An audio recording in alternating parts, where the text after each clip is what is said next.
ಪ್ರೀತಿಯುಳ್ಳ ದೇವಜನರೇ, ನಿಮ್ಮೆಲ್ಲರಿಗೂ ಯೇಸು ಕ್ರಿಸ್ತನ ಶ್ರೇಷ್ಠವಾದ ನಾಮದಲ್ಲಿ ವಂದನೆಗಳು. ಶಾಲೋಮ್, ನಿಮಗೆ ಸಮಾಧಾನವಾಗಲಿ. ಈ ದಿನ ದೇವರ ವಾಕ್ಯದ ಧ್ಯಾನಕ್ಕಾಗಿರುವಂಥ ವಿಷಯ, ನಿಮಗೆ ಸೋಲೆ ಇಲ್ಲ. ಅದಕ್ಕೆ ಆಧಾರವಾಗಿ 1 ಕೊರಿಂಥದವರ ಬರೆದ ಪತ್ರಿಕೆ 15ನೇ ಅಧ್ಯಾಯ 57ನೇ ವಚನ. ದೇವರು ನಮ್ಮ ಕರ್ತನಾದ ಯೇಸು ಕ್ರಿಸ್ತನ ಮೂಲಕ ನಮಗೆ ಜಯವನ್ನು ಕೊಟ್ಟಿದ್ದಾನೆ. ಆತನಿಗೆ ಸ್ತೋತ್ರ. ದೇವಾದಿ ದೇವರ ಮಕ್ಕಳಾಗಿರುವಂಥ ನಮಗೆ ಸೋಲು ಇಲ್ಲ. ರಾಜಾದಿ ರಾಜನ ಮಕ್ಕಳಾಗಿರುವ ನಮಗೆ ಸೋಲೆಂಬುವುದೇ ಇಲ್ಲ. ದೇವರು ನಮ್ಮ ಕರ್ತನಾದ ಯೇಸು ಕ್ರಿಸ್ತನ ಮೂಲಕ ನಮಗೆ ಜಯ ಕೊಟ್ಟಿದ್ದಾರಂತೆ. ನಾವು ತಲೆ ಎತ್ತಿ ಜಯದ ಜೀವಿತವನ್ನು ಜೀವಿಸಲು ಕರೆಯಲ್ಪಟ್ಟಿದ್ದೇವೆ. ಸೇನಾಧೀಶ್ವರನಾದ ಕರ್ತನು ನಮ್ಮೊಂದಿಗೆ ಇದ್ದಾರೆ. ಅನೇಕರು ದೇವರು ತಮಗೆ ಕೊಟ್ಟಿರುವ ಜಯವನ್ನು ಸ್ವತಂತ್ರಿಸಿಕೊಳ್ಳದೆ ಇನ್ನು ಸೈತಾನನ ಬಗ್ಗೆ ಭಯಪಡುವುದು ಎಷ್ಟೊಂದು ವೇದನೆಯಾದ ಕಾರ್ಯ. ಸೈತಾನನ ಸಂಕೋಲೆಯಲ್ಲಿ ಬಂಧಿಸಲ್ಪಟ್ಟಿದ್ದಾನೆ. ಅವನ ತಲೆ ಜಜ್ಜಲ್ಪಟ್ಟಿದೆ. 1 ಪೇತ್ರ 5:8 ಹೇಳುತ್ತದೆ, ಸೈತಾನನು ಗರ್ಜಿಸುವ ಸಿಂಹದ ಓಪಾದಿಯಲ್ಲಿ ಯಾರನ್ನ ನುಂಗಲಿ ಎಂದು ಹುಡುಕುತ್ತಾ ತಿರುಗುತ್ತಾನೆ. ಗರ್ಜಿಸುವ ಸಿಂಹದಂತೆ ಎಂದು ಬರೆಯಲ್ಪಟ್ಟಿರುವ ರಹಸ್ಯವನ್ನು ಚಿಂತಿಸಿ ನೋಡ್ರಿ. ಸಿಂಹದಂತೆ ಎಂದು ಬರೆಯಲ್ಪಟ್ಟಿದೆ, ಆದರೆ ಅವನು ನಿಜವಾದ ಸಿಂಹವಲ್ಲ. ಸಿಂಹವಾದವರು ಯಾರಂತ ಹೇಳಿದ್ರೆ, ನಮ್ಮ ದೇವರಾಗಿರುವ ಕರ್ತನಾದಂಥ ಯಹೂದ ಕುಲದ ರಾಜ್ಯ ಸಿಂಹವಾದ ಯೇಸು ಸ್ವಾಮಿ. ನಿಜವಾಗಿಯೂ ಸೈತಾನನು ಅವನ ಸಿಂಹವಲ್ಲ. ಸಿಂಹದ ಹಾಗೆ ಗರ್ಜಿಸ್ತಾನೆ. ಅವನ ಬಲಶಾಲಿಯಲ್ಲ. ಕ್ರಿಸ್ತನ ಜಯದ ನಿಮಿತ್ತವಾಗಿ ಸ್ತೋತ್ರ, ಸೈತಾನನಿಗಿಂತ ನಾವು ಬಲಶಾಲಿಗಳಾಗಿದ್ದೇವೆ. ಗರ್ಜಿಸುವ ಸಿಂಹದಂತೆ ಶಬ್ದ ಮಾಡುವ ನಿನ್ನನ್ನು ಅವನೇನು ಮಾಡಲಾರನು. ನಿನ್ನನ್ನು ಭಯಪಡಿಸಬಹುದು ಅಷ್ಟೇ. ಆ ಭಯವು ಸಹ ನೀನಾಗಿಯೇ ಸ್ಥಳ ಕೊಟ್ಟರೆ ಮಾತ್ರ ನಿನ್ನಲ್ಲಿ ಪ್ರವೇಶಿಸುತ್ತದೆ. ಆದರೆ ಕರ್ತನು ನಿನ್ನೊಂದಿಗೆ ಇರುವುದರಿಂದ ನೀವು ಭಯಪಡಬೇಕಾದಂಥ ಅವಶ್ಯವಿಲ್ಲ.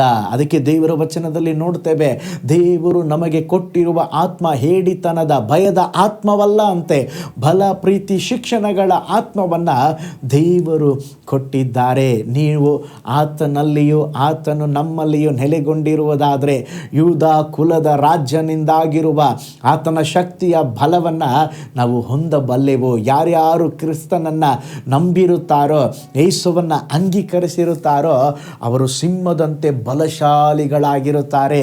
ಸತ್ಯವೇದ ಹೇಳುತ್ತದೆ, ಜ್ಞಾನೋಕ್ತಿ 28:1ನೇ ವಚನ, ಶಿಷ್ಟನು ಸಿಂಹದಂತೆ ಧೈರ್ಯದಿಂದಿರುವನು. ಯೂದ ಕುಲದ ರಾಜ್ಯ ಸಿಂಹವು ನಿನ್ನ ಬಳಿಯಲ್ಲಿದ್ದರೆ ಸೈತಾನನು ನಿಮ್ಮ ಬಳಿ ಬರುವುದೇ ಇಲ್ಲ.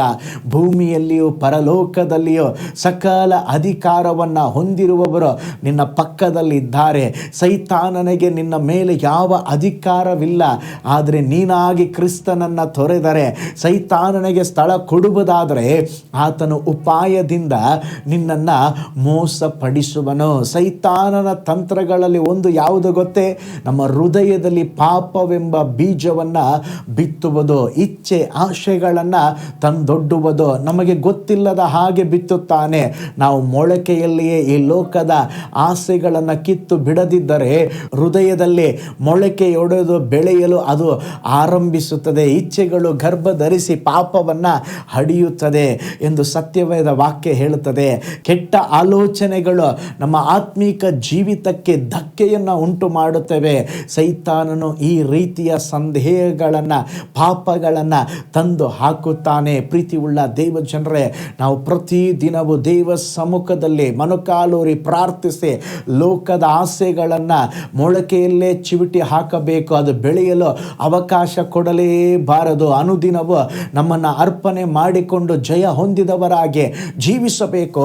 ಸೈತಾನನು ನಿಮ್ಮೊಂದಿಗೆ ಮಾತನಾಡಲು ಅವಕಾಶ ಕೊಡಲೇಬೇಡ್ರಿ. ನಂಬಿಕೆಯಲ್ಲಿ ದೃಢವಾಗಿದ್ದು ಅವನನ್ನು ಎದುರಿಸಿ ನಿಲ್ಲಿರಿ, ಅವನು ನಿಮ್ಮನ್ನು ಬಿಟ್ಟು ಹೋಗುವನು. ನಂಬಿಕೆಯಲ್ಲಿ ದೃಢವಾಗಿ ನಿಲ್ಲುವುದು ಹೇಗೆಂದು ನೀವು ಕೇಳಬಹುದು. ಪ್ರೀತಿಯುಳ್ಳ ದೇವಜನರೇ, ದೇವರು ತನ್ನ ವಾಕ್ಯಗಳ ಅಧಿಕಾರವನ್ನು, ಶಕ್ತಿಯನ್ನು ನಮಗೆ ಕೊಟ್ಟಿದ್ದಾರೆ. ಪರಿಶುದ್ಧಾತ್ಮನ ಶಕ್ತಿಯನ್ನು, ಅಧಿಕಾರವನ್ನು ಕೊಟ್ಟಿದ್ದಾರೆ. ಸತ್ಯವೇದ ವಾಕ್ಯಕ್ಕೂ ಪರಿಶುದ್ಧಾತ್ಮನ ಶಕ್ತಿಯು ಸ್ತೋತ್ರ ಸೈತಾನನ ಶಕ್ತಿಯನ್ನು ಮುರಿದು ಹಾಕುವಂಥದ್ದಾಗಿದೆ.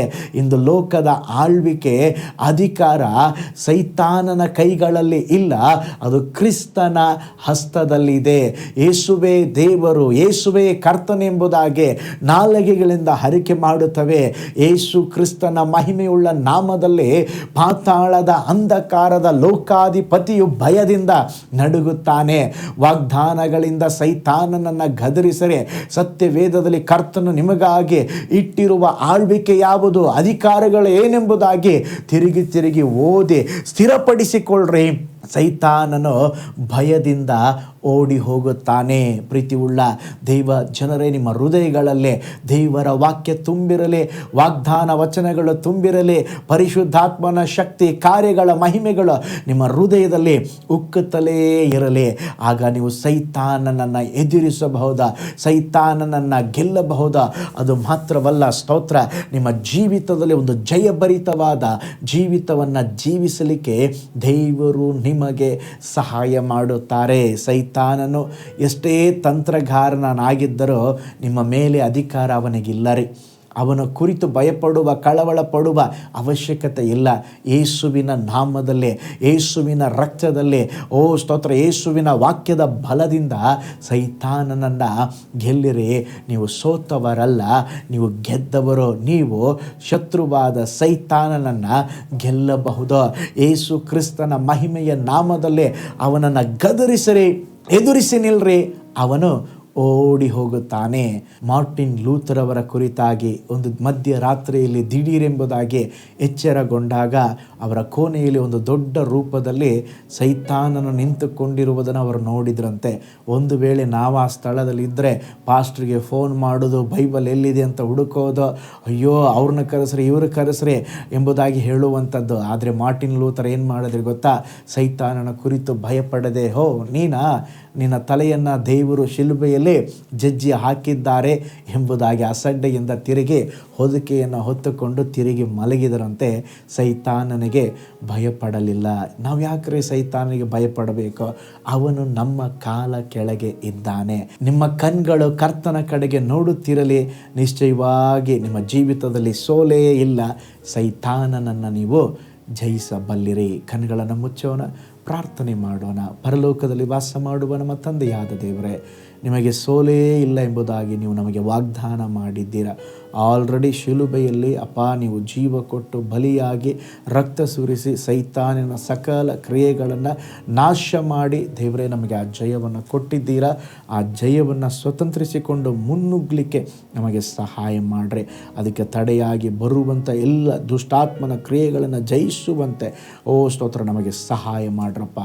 ದೇವರ ವಾಕ್ಯದ ಸತ್ಯಾಂಶಗಳನ್ನು ನಾವು ತಿಳಿಯುವಂತೆ ಸಹಾಯ ಮಾಡಿರಿ. ಈ ವಿಡಿಯೋ ವಾಚ್ ಮಾಡಿದ ಪ್ರತಿಯೊಬ್ಬರನ್ನು ಬ್ಲೆಸ್ ಮಾಡಿರಿ. ಪ್ರತಿಯೊಬ್ಬರಿಗೂ ಒಂದು ಜಯಭರಿತವಾದ ಜೀವಿತವನ್ನು ಕೊಡ್ರಿ. ಯೇಸುವಿನ ಹೆಸರಿನಲ್ಲಿ ತಂದೆಯೇ, ಆಮೇನ್. Price lord. ಹಾಗಾದರೆ ನಿಮಗೆ ಸೋಲೇ ಇಲ್ಲ, ನಮಗೆಲ್ಲ ಒಂದು ಗೆಲುವೆ. ಸ್ತೋತ್ರ. ದೇವರು ನಿಮ್ಮನ್ನು, ನಿಮ್ಮ ಕುಟುಂಬವನ್ನು ಬ್ಲೆಸ್ ಮಾಡಲಿ. ನಾಳೆ ಮತ್ತೊಂದು ದೈನಂದಿನ ಧ್ಯಾನದಲ್ಲಿ ನಾನು ನಿಮ್ಮನ್ನು ಸಂಧಿಸ್ತೇನೆ. ನಾನು ನಿಮ್ಮ ಪ್ರೀತಿಯ ಸೇವಕ pastor Paul Joy. God bless you all.